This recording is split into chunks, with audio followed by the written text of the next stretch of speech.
बिबट्यांची संख्या फार मोठ्या प्रमाणात वाढलेली आहे। त्याच्यामध्ये पहिलं कारण आहे असे की हे बिबटे जंगलातल्यापेक्षा आता ज्या ठिकाणी ऊसाची लागवड आहे ती ऊसामध्ये त्या बिबट्याचा जन्म झाला, त्याचा अधिवास ऊस एरिया झाला आणि अशा प्रकारची संख्या वाढल्या कारणाने ही समस्या निर्माण झालेली आहे। परंतु शासनाच्या वतीनं वन खातं सक्रिय आहे।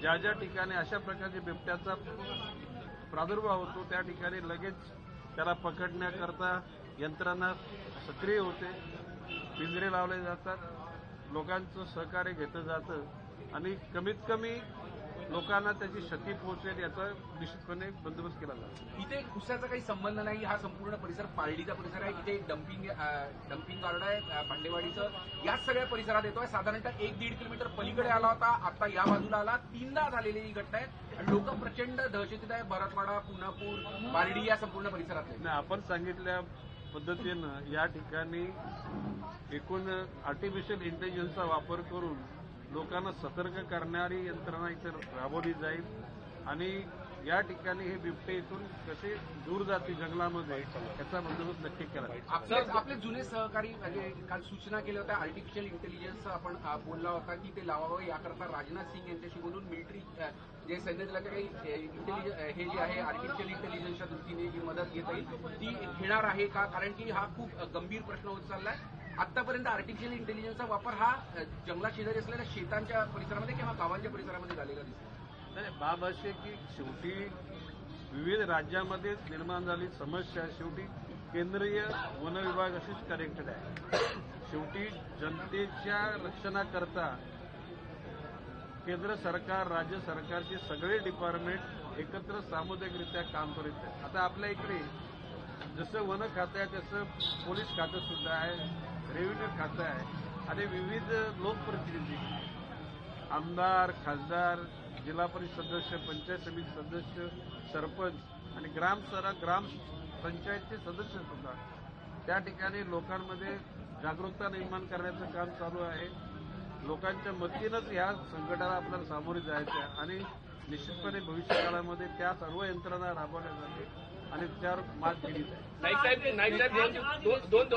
दोन दिवसापूर्वी या भागात एक बिबट्या दिसून आला होता। त्याचं वय आणि याचं वय थोडंसं सारखं वाटत नाही, त्यामुळे आणखी या परिसरात बिबट्या असण्याची भीती आहे, शंका आहे। त्या अनुषंगाने वन विभाग काय पाऊल उचलणार आहे? यासोबतच 2 कप सुद्धा त्यांचे असल्याची माहिती स्थानिकांकडून मिळते आहे। आपल्या विभागामार्फत काय चौकशी केली जाते? आपण सांगता म्हटल्यानंतर ती वस्तुस्थिती असू शकते की हा पकडलेला बिबट्या हा आणि दुसरा बिबट्या तिथं असू शकतो। त्या अनुषंगानं वन खात्याचे अधिकारी सतर्कतेने त्यांनी काम करतील, अन्य विभागाची सुद्धा मदत घेतली जाईल। पुन्हा अशा प्रकारचा जनसामान्यांच्यावर हल्ला होणार नाही याच्या अनुषंगाने पावलं उचलली जातील।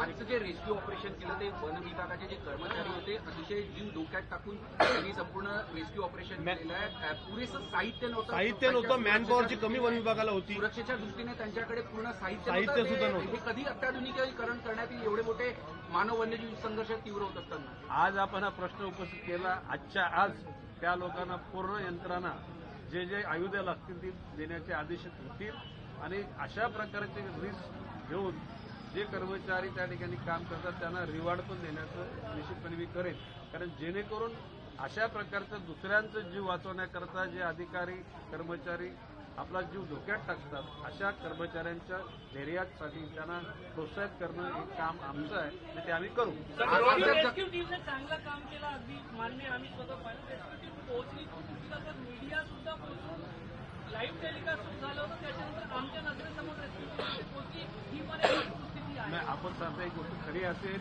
की रेस्क्यू टीम उशिरा पोहोचली असेल त्याची कारणं शोधून काढू आम्ही। भविष्य काळामध्ये रेस्क्यू टीम लगेचच्या लगेच पोहोचेल या अनुषंगानं निर्देश दिले जातात। अशा ठिकाणी जेव्हा जखमी बिबट्याला जेव्हा ट्रँक्युलाइज केलं जातं त्याला तपासण्यासाठी, खात्री करण्यासाठी कुठली यंत्रणा नाही, ड्रोनच्या माध्यमातून त्यापर्यंत पोहोचण्याचा प्रयत्न केला जातो। आज अक्षरशः बांबूचा साह्याचा उपयोग करण्यात आला, त्यासाठी जीव धोक्यात न घालता त्यांच्यापर्यंत पोहोचता येईल का? अशा काही नवीन टेक्नॉलॉजीचा वापर केला जाऊ शकतो का? त्यासाठी काही उपाययोजना केल्या जाणार आहे? नाही, आपण असं म्हटल्याप्रमाणे जर का एखाद्या ठिकाणी जर का बिबट्या लपून बसला असेल तर त्या ठिकाणी प्रत्यक्ष न जाता ड्रोनच्या माध्यमातून त्याचं एकूण सर्वेक्षण करून त्या ठिकाणी त्याच्यावर त्याला बेशुद्ध करून त्याला तिथून उचलून नेण्याचा जो आपला जो विचार आहे त्या अनुषंगानं पावलं टाकली. आजच्या आज जे जखमी झाले आहेत त्यांना काही मदत, त्यांच्या उपचाराकरता काही तेव्हा यांची उपचाराची पूर्ण व्यवस्था ही वन खातं करेल. यांच्या कुटुंबियांना 5 पैसे तिथे खर्च करायला लागणार नाहीत.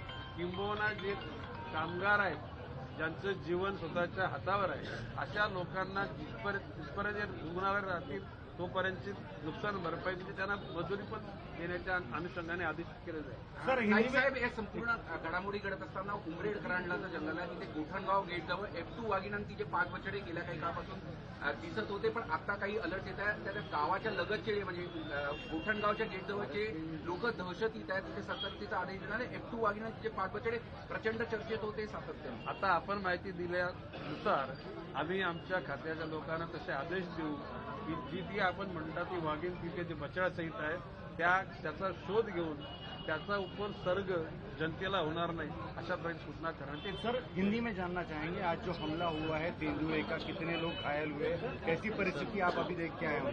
उसमें करीबन मैंने अभी 5 और 6 पेशेंट को मैंने उनसे बातचीत की. कई के सर पे मार लगा है, कई के हाथ पे मार लगा है. सबकी स्थिति ठीक है और एक पेशेंट का छोटा सा ऑपरेशन चालू है स्टिचेस करने का और मैं समझता हूँ कि सब खतरे से बाहर निकले. जिस तरीके से बार बार ये हमले हो रहे हैं कैसी देख रही है, वन्य विभाग क्या कदम उठा रहा है इसके लिए? देखिए अब देखा जाए तो एक कालखंड था कि देश में टाइगर आहिस्ता आहिस्ता कम होने जा रहे थे, तो उस टाइम में टाइगर प्रोटेक्शन यूनिट निकाला गया, मतलब टाइगर को रक्षण करने के लिए. लेकिन अभी वन के विभाग ने इतनी बड़ी मात्रा में पेड़ों की संख्या बढ़ाई है कि उनकी संख्या बहुत बढ़ गई.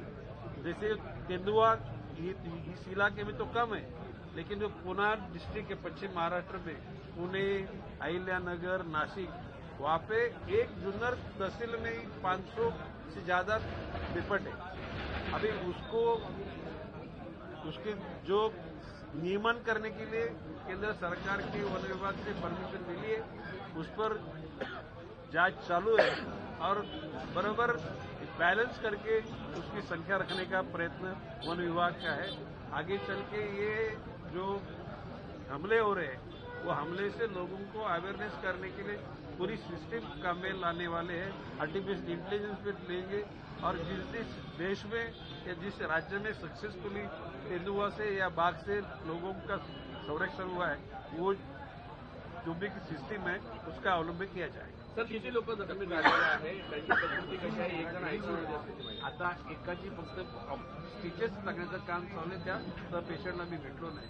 एरवी सर्व पेशंटला भेटलो जे प्राणाच्या त्यांच्या म्हणजे धोक्याच्या बाहेर आहेत आणि आशा करूया की भविष्य काळामध्ये अशा प्रकारचे हल्लेच होणार नाहीत याची आपण दक्षता घेऊ. ठीक आहे, थँक्यू सर. लोकशाही मराठी ऐका.